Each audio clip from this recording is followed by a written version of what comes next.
We're talking now about the recent food recalls that have been making headlines with our OSU food scientist, Dr. Darren Scott. And Darren, kind of get us up to speed of what's been going on the last couple of months. It's kind of been a roller coaster. Sure, we've had a lot of recalls for things like Bruce Pack, Treehouse, Boar's Head Provision Company, even McDonald's. So there have been quite a few recalls in the news lately.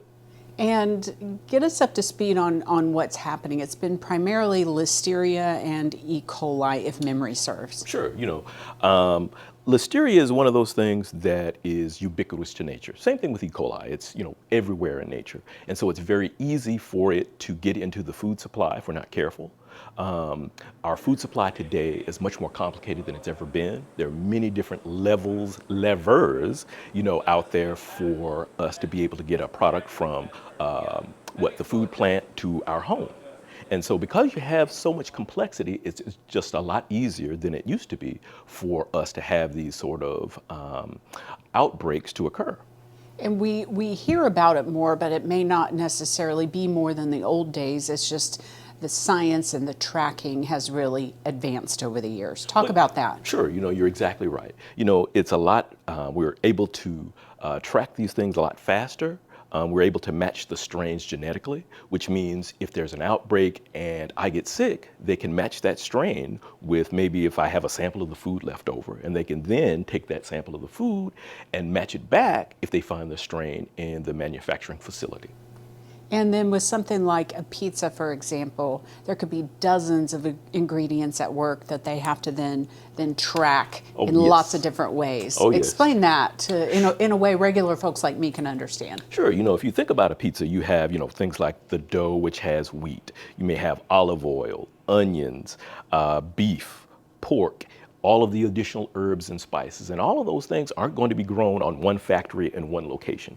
Each one of those things is going to be somewhere else, out in the United States or even imported.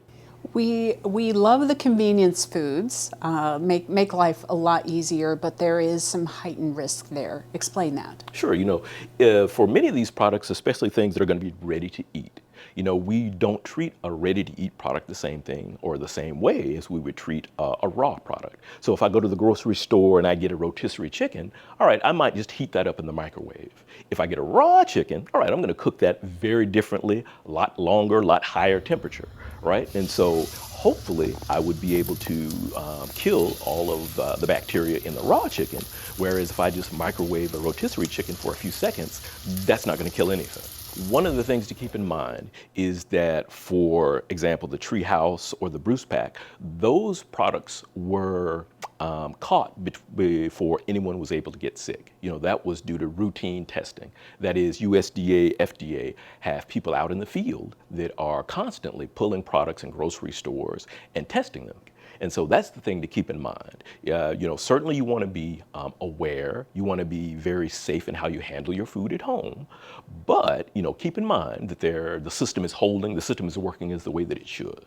With all that in mind, what can I, the consumer, do? Sure, there are a few things that you can do at home to help protect yourself, reduce your chances of becoming sick. One of the biggies, it's an old one, wash your hands before and after handling food. Number two, make sure that you clean your refrigerator. If there's spills inside, clean those up immediately. One thing that sometimes might not necessarily be easily apparent, wash your hands before and after you handle your pet's feeding dishes. It's very important because animals can certainly be a large sort of vector for foodborne illness. And you also want to make sure that you follow food manufacturers' information on the package. Often they'll have cooking temperatures. Make sure you cook to an internal temp of 165 degrees, for example. Darren, thanks a lot. Great information. Thanks for sorting it all out for us. That's no problem.